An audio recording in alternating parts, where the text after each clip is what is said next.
Right. Good evening, afternoon, morning, everyone. Welcome back to the Identity Human podcast, episode number 37. And my goodness, things have changed in 1 week. Tell me. Well, first of all, welcome, Ray, back to the podcast as the co-host, equal host part of it. How's your week been? It's been really good, actually. Good. After quite a hectic weekend of sick family members and hospital visits, it feels good that everyone is healing and we're back into the swing of things. Yeah, so it's been a week. So we've got kids, and I'm worried that that's going to pick up. Can you turn the monitor down a little bit? Because this is real life, unedited stuff, right? So I want to make sure, and I'm just adjusting the camera here because it was at a slight angle. I'm hoping. Here we go. It's the first, we're getting into production zone. Like, I've got... It was about time after episode 37, I would say. Look at the lighting. You can actually see us. Right, so we've got the right shadowing on the left side here. We've got the key light there. That's meant to be the backlight, but it's not a backlight. So create a slight shadow, which I've taken off this kind of thing. And so hopefully our video quality is also good. Not relevant to anyone listening. No, well, if you're watching. If you're watching. Right, you're watching. Yes, so yes. I'm going to sit comfortably like this. And I'm also carrying the mic today because we'll make a plan. Get a little table where I thought we could But use it's like step by trolley. step. Oh, it's okay. I'll hold it. I think it's give you something to fiddle with. Okay, I was going to say something rude. Yeah, thank you. But I will hold back. Thank you, and I'll hold the mic. So we've had quite a week. Just sick kids, sick. My mom's been in hospital. Yeah. But not in a negative way. Not looking for pity. It has just been us really having to work as a team. I think it was a fantastic opportunity for us to really see how you might have heard us talk about in previous episodes, resources versus responsibilities.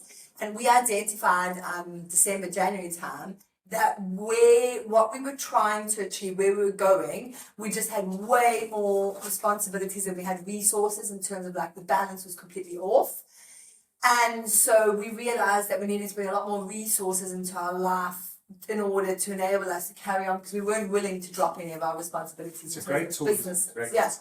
So it was just a really amazing kind of test of that because I've spent 3 to 6 hours every day at the hospital or with people who needed me or just otherwise just sitting on the couch just holding kids who were sobbing with high fevers and dosed up as much as they could on painkillers.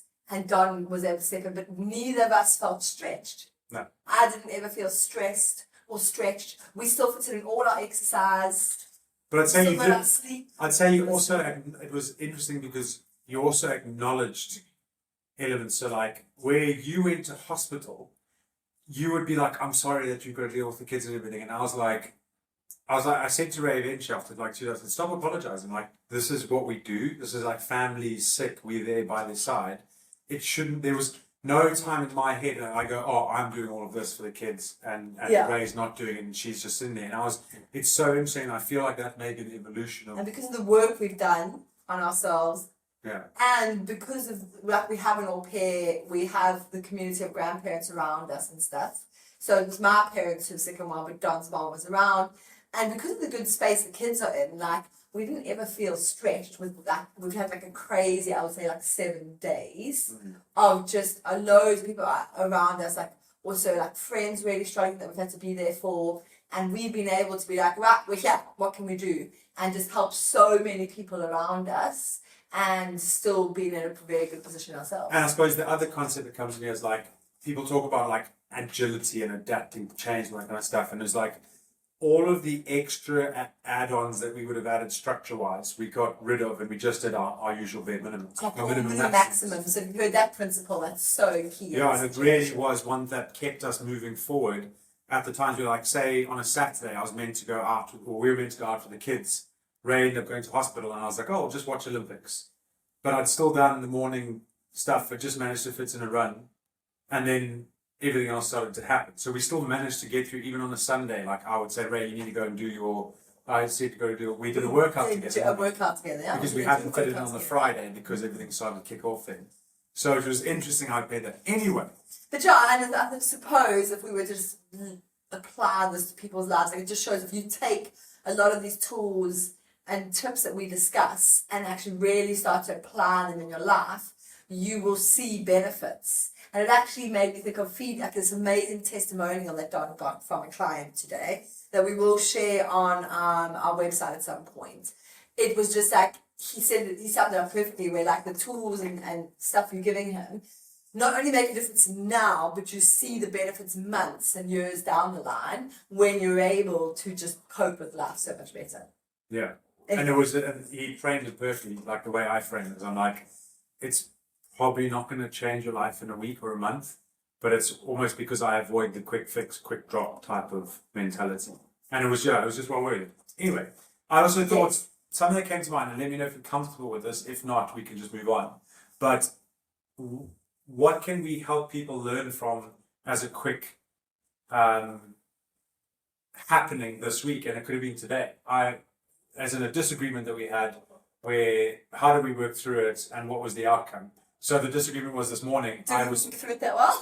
Well, I mean, I think we did. Yeah. So this is where interesting perspectives. But for instance, I was standing in the kitchen, and sometimes my brain goes podcast. Just to like, provide a bit of background though, I've been awake with Clark since 5:20, and Don does 95% of the wake ups now with child number 4, so no complaints. But no, that's the outcome. 5:20, I had been awake with Clark, and he just, because he's the last of our kids to have the sickness. Clark, not Don. Clark, our 2-year-old, and he had literally been crying or screaming for 2 hours straight. So it was now 7:20, and all the kids were eating breakfast, so I was busy serving breakfast to them, and they were all asking for stuff simultaneously, and Don decided it's time to have a conversation about changes to the podcast. Which is funny, So I'm because framing it from my point of view. I've done that face profiling and said like my brain can't sit still about it. But you understand in business, I know, I understand. But like in that middle of it, I was just like, do you know what I don't think we're doing in the podcast is like giving the bigger picture story, like what are people buying into? And it's not just a one-off episode, it's like, it's a journey. And Ray was like, I disagree with you. And so we had this. Hold on, I didn't just say flat disagree. I said I disagree with you, and these are my thoughts. Why? And you were just like, anytime I say something, you just disagree. I'm like, well, can I not give an opinion? I feel like you're mocking me in front of everyone. No, I'm not. I feel like you're. My feelings are getting hurt. I get it. I get it. There's a really interesting thought process, like if you as a leader or us working together, if you want to encourage ideas and creativity, you can't always shoot it down. So I'm very aware of that. So like, how do you give honest feedback without always shooting down? And so I suppose it's taking longer to listen to the other person's idea. Which we discussed. So I was like, but I also said it wasn't. So I was like, you actually just try and listen to what I'm saying before you give your opinion. And she was like, I am listening. And I was like, okay. And so what we've learned to do is like, I've learned that at the moment we might disagree, but we'll just move forward, because she said probably not the best time. So I was like, okay, I have to respect that. And then the outcome later was, I was like, okay, look, that's how I interpreted it. This is where I felt you need to listen. So she was like, give me the other elements you were speaking about. It took like a 2-minute conversation. And then I said, the outcome is, I need to know that I will bring loads of ideas to the table, and you will need to shut them down. Otherwise, there's just lots of things happening. Not need to shut down. It is interesting because we've had this conversation about like, it is so exciting, and as an entrepreneur and growing something new, to have to be attracted to the shiny object and constantly have these ideas, because you wouldn't be where you are now if you weren't someone who was like always just coming up with ideas and new ways to improve things.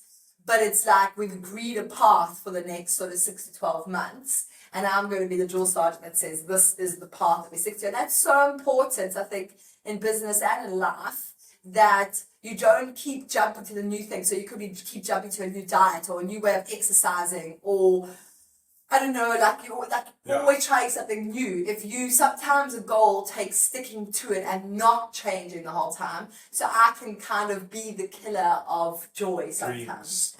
Dreams. No, but I also think it's like one isn't right and the other isn't wrong, because at some time an idea will come of like, oh yeah, we need to think about that. And I think that's important to make sure that when you find something that works, it's almost looking ahead at what's the next thing that's going to work before the thing that you're currently doing stops working. And I think that's where the combination comes in handy. So anyway, the outcome of that of today? Hold on, the outcome of that was Ray shouldn't do the really early morning wake ups when she's not used to it. And I shouldn't get offended if Ray doesn't like my idea just because it's an idea. So it was very much a good reflection. So Oh, hold on, there's a third lesson that you don't take what's it away. this? No, we don't have to talk about it. Don should not bring up like topics or business things or things that we need to discuss in the chaos of kids. I didn't think it was chaos. So I need to read Ray's chaos, so it's understanding. But point taken. So the episode for I bet today. people are loving that part in this. Well, so that's where we're bringing problems.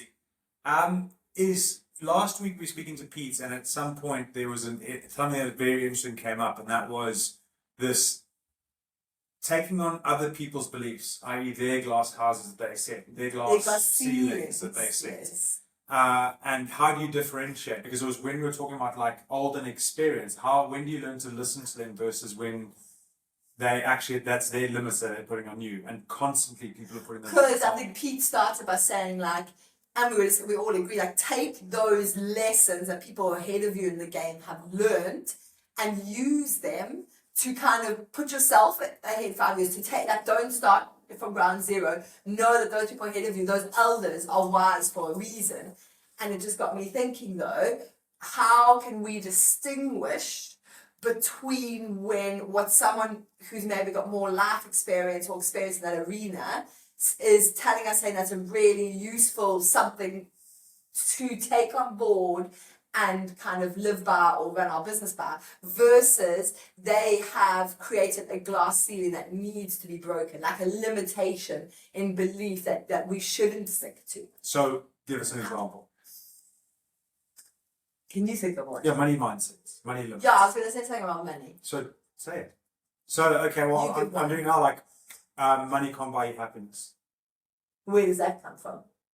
I think it's a very, very popular saying that you hear a lot, where people are like, money doesn't buy you happiness. If you have money, you're not going to be I happy. think Which you say a certain person, you're just saying generally. generally, but you hear it from maybe one that I can say I definitely heard was money doesn't grow on trees. Have you ever heard that? Yeah. So it's when the kids ask for something and then the response is money doesn't grow on Well, we trees. never say that. Yeah, but it was said to me. Yes. And not in a bad way, like it was just and again, it's always about the, It's at those- the time, that's what the- was said, but that's a limit. And often when it's those ones that aren't said that are said in like a light-hearted, Genuine genuine moment, so. way, that are probably those glass ceilings you need to break through. Yeah, because money doesn't grow on trees is a scarcity response, isn't it? Yeah. Whereas what we've learned to do is say, if we can't actually afford that right now, so it's just adding that We right don't now. even need to afford. Yeah, You just say it's not in what we plan to spend our money on right now. yeah, and I think that's how we break those limits and those ceilings. Is like that money doesn't grow on trees was something that's inherited. Those money can't buy happiness. And one of the things that we're following through, it says any belief that you hear someone else limiting themselves by or trying to limit you by, find the exception to the rule. Yes. Yeah. You want to go on that? Because I like. No, because I was about to say I don't want us to get stuck in exploring the concept of money doesn't grow on trees. It's how can someone take something like that and identify when it's saying they should take it as an important lesson and it's going to be useful versus it's going to limit them. And so it's great how you could crack open that limiting belief, but step one, how will they know that it was limiting them versus actually helping? So, how would they know it's something limiting? So maybe it's something different than money. Some of our examples is you can't have your own business and a happy family. You can't grow a business and have a happy family. Yeah. What are the other ones? I don't know. Come on, you got to think of some. You're the one that can think of good examples. I'm the concept person. Oh, you also think of good examples. It's more money than we can ever imagine. Yeah. Like people earn those people that you see are wealthy and have yachts. It's more money than we can ever imagine. or more than we'll ever comprehend, which means that we place in the us in a category that we'll just never expect about the money. Everything in moderation is a ceiling because it stops you from trying to go to that next level because you think, oh, this is moderation. Yeah. So it's finding and when you find the exception to the rule, it means that if you can find an exception to the rule of the belief that you currently hold, what that is telling you is that belief is not absolute. It's not factual because someone else has broken that. Yeah. And therefore you can too. And what that does is it should implement this like. So I can see where you're trying to go with your point. If you, how can you recognize a glass ceiling versus wise advice? Is look around for evidence of that being true or not true. And if there is enough examples of evidence, then that law can't hold true. Yeah, which is breaking that it's a belief. So if someone said to me, and this is an older person, they said, and I go, look, I want to be a billionaire, and they go, never gonna happen. Like you don't know enough. There's this like, come on, you should like be realistic. I could go flip. Maybe they know something I don't know. Okay, wow, there's a lot more out there that I didn't know. But then you find something like a story like Gymshark, where the guy like goes from, he opens up a clothing brand, and within 5, 8, 10 years maybe, he's a billionaire. But at 21 when he started that, never even thought about being a billionaire, right? So exception to the rule, because that person that's telling you you'll never be a billionaire is probably like, you need to have corporate understanding, you need to be a CEO, you need to be at seed funding, you need to have all of this in place, and you have none of that. And so that's where they can kill your dreams. But just by finding the one person that actually did it, if someone else has done it, therefore there's a chance that you can. As long as there's a chance that you can, you should go for it. And how you differentiate between someone that's giving you their glass ceiling and showing you what you've got to look out for is perhaps when they say, okay, if you want to be a billionaire, understand that there's these things that you might need to understand because those things limited me. So when they understand that their journey had limits, but they want to help you step through those limits a lot quicker. So they'll be like, get someone around you that knows what they're doing. Because when I did it, I didn't have anyone else around me to help me. And so they immediately trying to go, these were my mistakes, these are my failures. So now I want to see you get to the next level. But if they're not trying to help you and they're just trying to limit you, that's when it's going, okay, I need to understand that was their limit, something I got to watch out for, but it's not something that I'm going to put on myself. Because I do think if you don't differentiate, you don't keep that in mind, that will play on your mind when things get tough. Like you can't run a successful business and have a young family. That's been one that I've heard and really had to fight at times when it gets tough. Because I've been like, when things are getting tough, I'm like, oh, maybe I should just go get a job. Where did you hear it from? An individual. Okay. What's the point in naming names? And I was intrigued. Yeah, so it was an older individual that had gone through things before and was just, their bias was, you can't have a young family. See, where I was, I suppose, fortunate with that one is that my parents had successful businesses and had young families.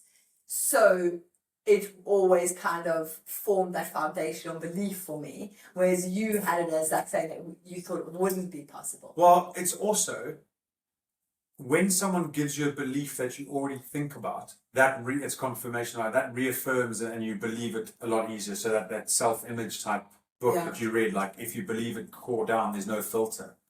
So especially where you may already have that limiting belief there, if someone else says it, you go, oh yes. So it reaffirms your own belief. And I think we've got to do our due diligence on our own beliefs and question our own beliefs before we try and listen to someone else's limits. So if I initially thought you can't run kids take up a lot of time, I can't run a successful business. And then someone I respect says, yeah, you can't run a successful business and have young kids. Immediately I'm going, yeah, you see, it's true. But actually what I need to do is when I go, oh, I can't run a successful business and have young kids, is find the people that are running a successful business with young kids and go, okay, so maybe what I believe isn't actually true. Yeah, that's what I'm saying. Similar to what I was going to say is you need to find, I don't know, this could be getting, I don't know, not too fluffy, a bit over ambitious, but I always think anything is possible. So when someone gives advice and I feel like that advice creates a limit, I'm naturally thinking, I think it's a really important point for anyone to take is, do I want to accept that if it's a limiting sort of piece of advice, or do I want to test its boundaries? Do I want to look for evidence that that doesn't have to be a boundary? And I think that's where, because someone can give you really useful advice. I'm trying to think of saying, oh, it was around, like if I take an accounting practice example, I've got loads of useful advice that I have taken from people who have run successful accounting practices for years that I then decided to follow in setting up my own practice. Now, one of those was that a typical accounting practice would do high volume, lower value work. So you tend to just have loads of accounts and you just need to churn out the volume and you'll make the profit. Whereas there was this movement of accountants in the groups that I saw who were like, no, that's all wrong. You need to have a smaller base of clients, but do more work for them so you can go really deep and actually have a greater impact, and actually you'll have a much less stressful accounting practice and a more profitable accounting practice. Now, in that, I don't see no one setting a limiting belief. Perhaps the limiting belief could be that the low value, high volume doesn't work. So if I'm like, but it really calls to me to do like a high volume type setup, I would then go and seek out accounting practices that have been hugely successful following that model. If I feel like in my gut that is what is the better way to do it, and I'll go seek out those practice owners and learn from those ones. But I went the other direction. So I think even in that, you can hear there was a limiting angle to it. But if you feel in your gut that it's still calling you to do the opposite of that advice, then go seek and find those people who have proven that it's wrong. Like, interesting now, even in the Olympics, the guy who won the 100 meters men's sprint, running sprint, he was, I read an article back when he has asthma. Oh yeah, depression, anxiety, ADHD, and all these things that, like, in his childhood developmental years, he probably was told he's going to have, like, live a limited life, no way he's going to be sweating. He was, like, I think hospitalized, or he had to be pulled out of school for, like, 4 years because his asthma was so bad. He used to just trigger all the time, and the smallest thing would trigger it. And now he's in the Olympics winning one of the most, like, watched, esteemed races in the Olympics. And so what he's doing is he's creating this crack of possibility for anyone who handles similar struggles to be like, well, I may be a 10-year-old really struggling, or an 8-year-old with these issues, but I'm looking at that guy who is still able to go to the Olympics and win a gold medal. So I think that there's amazing advice out there to be taken from elders and people ahead of you in the game. But if in your gut or your core, you still feel like that advice is not leading you where you want to go, look for evidence of people who are achieving or succeeding despite that advice, and see if you can gather sufficient evidence to make you think, actually, I'm going to pursue that, and learn from them how they managed to make it successful. So in essence, it goes back to my point that I think anything's possible, and there's just maybe the angle you take to make that thing work. Now, one thing I want to add into the anything's possible. No, I don't know why you're laughing. Yeah. As if you think I'm going to say something opposite. Is the concept of like unshakable faith is really important with that. Because when you're trying to achieve anything that is possible, you're going to be picking up everyone's doubts and ceilings along the way, because you're doing something that they haven't been able to achieve, or So I've noticed didn't that even massively. think to try and achieve because they thought it was far beyond what they were capable of. I think I have either subconsciously, without thinking about it, broken glass ceilings in the past, like limiting beliefs that other people have given me, or that have been put in place, or I just either without thinking about it, or like knowing, like framing it in such a clear way, or it's that I haven't broken glass ceilings so close to home that maybe we're set by family and close friends. So I've never felt such resistance until recently. So what I'm saying is I've definitely broken glass ceilings before, That you're not so attached to. but never felt such resistance. More recently, in the last year, I've broken through a couple of glass ceilings, like limitations on that some really like loved ones close to me told me, well, that's just not going to be possible. And I have been blown away how much of an emotional roller coaster I've had to go on to keep pursuing what I wanted to do because that person who I love and respect is so adamant that that's not possible. And it's been like, I felt like it's a shamanic death. It's been like this big, like, I've been cracked open emotionally because even though I had this faith that glass ceiling could be broken, to have someone that you love and respect tell you that it's not possible, it means it's not going against your word. It was never a falling out, but it means kind of challenging and respectfully ignoring any little quibs and marks they make. Ignore what you say. Along the way, and it can be quite an emotional journey breaking through a glass ceiling. Yeah. There's a sign on your left, other side. Yeah. The Buddha one. The root of suffering is attachment. Pick it up so they can and show the phone camera. And that's, I think, like, there's a lot that goes into that. That one's like deep and so true. It's a bit dusty. So there's been a lot going on. We know. Don't judge. There's all the building works that went that way. Yeah. Is whenever you feel emotional towards something like a friend, a business, a achievement, and a glass ceiling will be more emotive. You're attached to that. It will be more emotive when it comes from someone that you really respect. Because you're attached to their opinion. Yes. Like they mean something to you. If you can recognize this, that the root of suffering is attachment, it's not about right or wrong. It's about the fact that you've just got to recognize you're attached to that.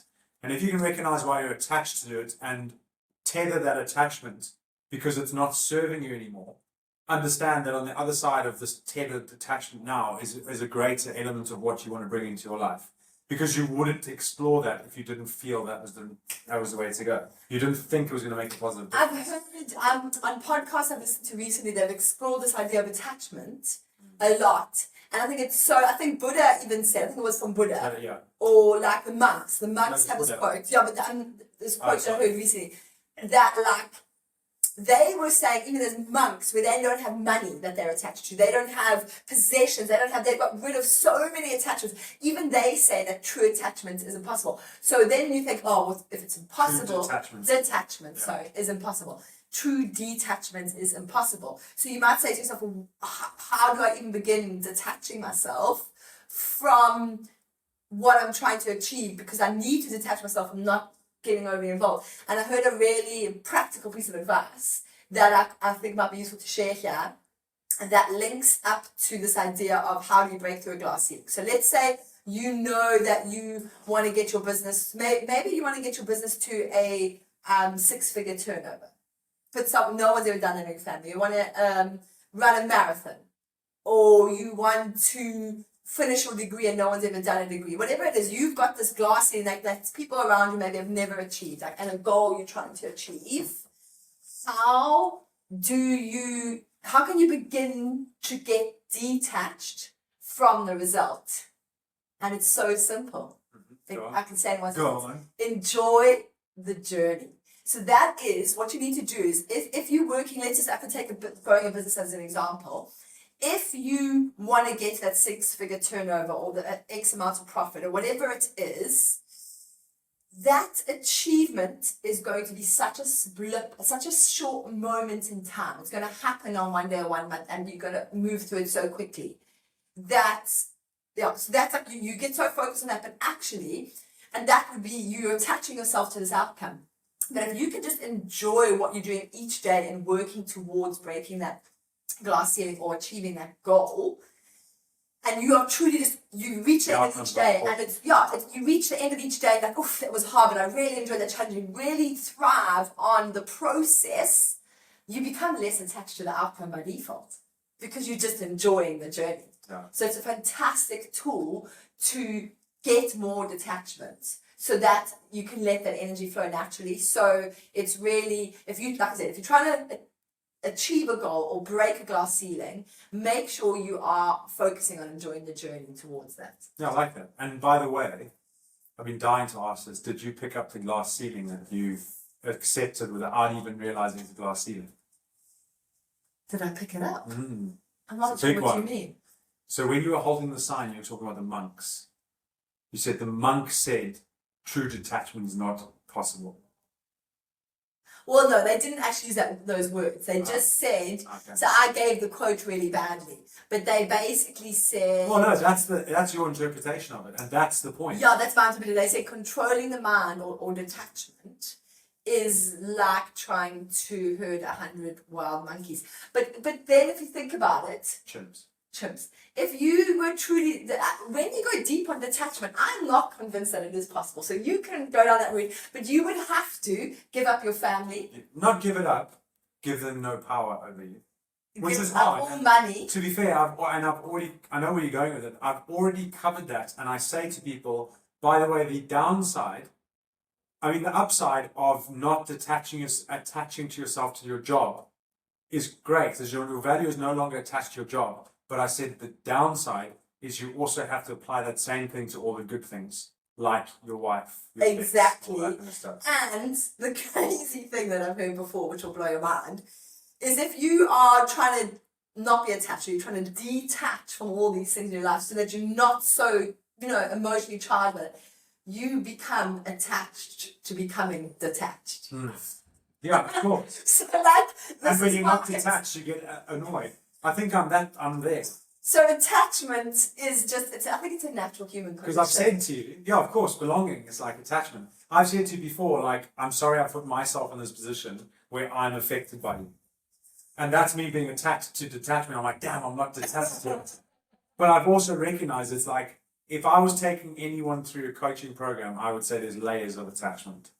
And you've got to recognize that if you're giving your emotional instability to the level 1 layers, that's where you've got to work. Because your level 10 layers, like once you've detached, then you're left with family. And I'm almost like, at some point, you've got to be happy with your level of attachment being to your wife, your kids, your mom, your dad, your sister. And that's okay.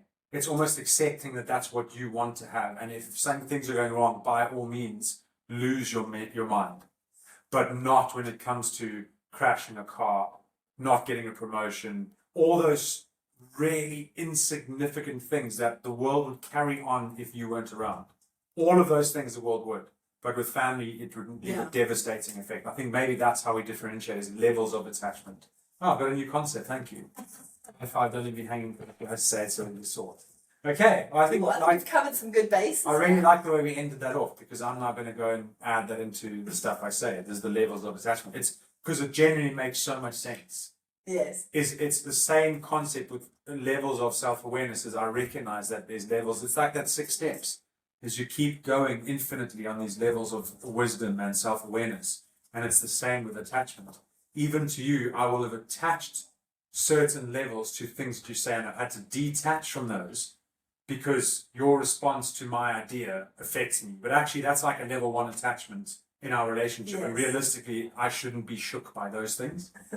But it should be just a deeper level of attachment that we're seeking, and like not really worrying about those top layers. So thank you. Thanks for that. Well, thanks for listening, everyone. Oh, before we forget, we are super duper excited to let you know that we have scheduled in our next mindset challenge. Yes, when is it? Hold on, can I look my diary quickly on my phone? It is. We have a no phones rule. We're at the table. End of the month. It's starting end of August. I think it's the 28th of August, but we will put a link in the show notes to our website. It's www.identityhuman.com. What a great name. When you go to that website, you can sign up to the waiting list, and in time we'll release the page that allows you to actually sign up for the challenge.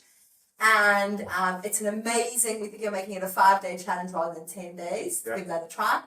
And it's an opportunity to really do 5 practical days in a row that are going to help you go on this journey to begin to kind of conquer your mindset. And we have to be clear up front, we are trying to sell a course. So the point is, we're doing this challenge I challenge you for free. Take it and leave it. But the intention is we want you to know that off the back of that, we want to take you deeper. Like all the stuff in the podcast is great, but I want to take your life and I want to help you change your life and break all of your own limits and your own beliefs, and help you have an effect on your people. So it's like, consider this the butterfly effect. Like, I fully believe in that. It's like, I want to have as many butterflies flapping their wings as possible to create these ripples. Because we have 4 kids, and our 4 kids are going to have children. And we genuinely have to understand what are we leaving behind far beyond when we're not here. And that's the what effect God's on that. passionate That's genuinely why I'm so passionate. So our challenge is like step 1 of the 100 steps that the course will take you on, and really we just 100ish. We're just giving out the challenge as a free experience to give you a taste for what the course would the journey the course would take you on. But you're also more than welcome to come and join the challenge and just enjoy for the experience that it is. And bring a friend. If you've done the challenge before, just sign other people on, because you know how that helped you just understand a concept or just try something that you wouldn't try before, and that's it. So yeah, thanks very much for listening. We appreciate you, and as always, Ubuntu, we are who we are through others, but I'll look after me for you. You look after you for me. Right? Anything? That's the perfect ending. Thanks. Bye.